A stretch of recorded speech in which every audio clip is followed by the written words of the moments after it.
fleksibel. Dari mana mulainya? Yang penting dari depan sini ke bagian siku. Ya, nah kurang lebih seperti ini. Ya, kalau mau kita samakan, kalau kanan 2 kali, kiri 2 kali juga ya. Bisa menyeimbangkan, menyamakan seperti ini. Tumpahkan, ya, pasien. Baik.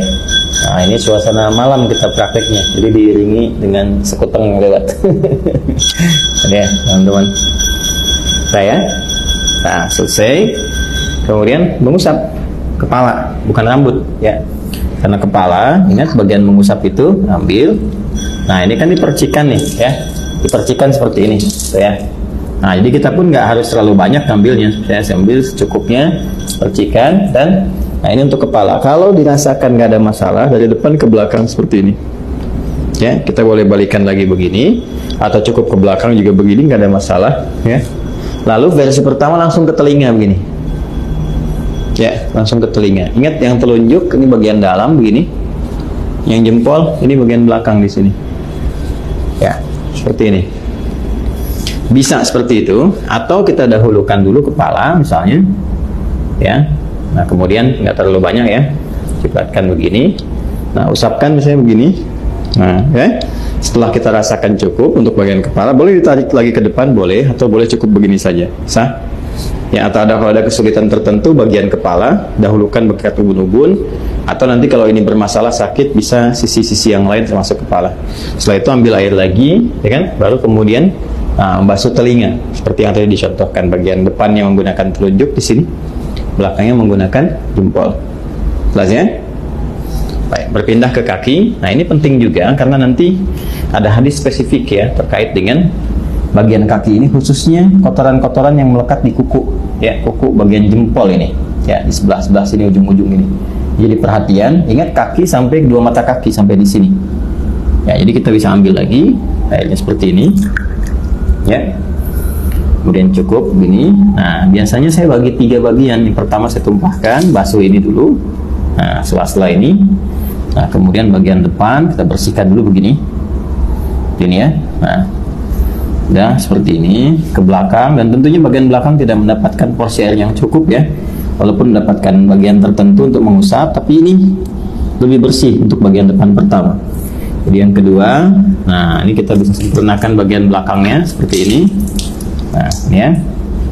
Majukan lagi ke depan ini. Nah, 2 pun sudah cukup sebetulnya ya. Kalau dirasakan kurang bisa dengan 3. Selanjutnya yang kiri seperti halnya yang kanan tadi. Kita ambil ini ya. Nah, ini seperti ini. Saya suka menggunakan kelingking karena lebih fleksibel untuk menyela-nyelanya. Ini dibersihkan di sini. Ya, ini untuk ke belakang. Nah, kemudian disempurnakan. Ambil lagi, kita tumpahkan seperti ini. Ya. Dah selesai. Nah, ini selesai ya. Setelah selesai, dah kita diusahakan menghadap ke arah kiblat, kita berdiri sini. Ya, lalu kita berdoa. Doa yang sudah pernah diajarkan juga ya, syahadatin dulu. Asyhadu an la ilaha illallah, asyhadu anna Muhammadar Rasulullah, ya kan? Allahumma ja'alni minat tawwabin wa ja'alni minal mutatahhirin.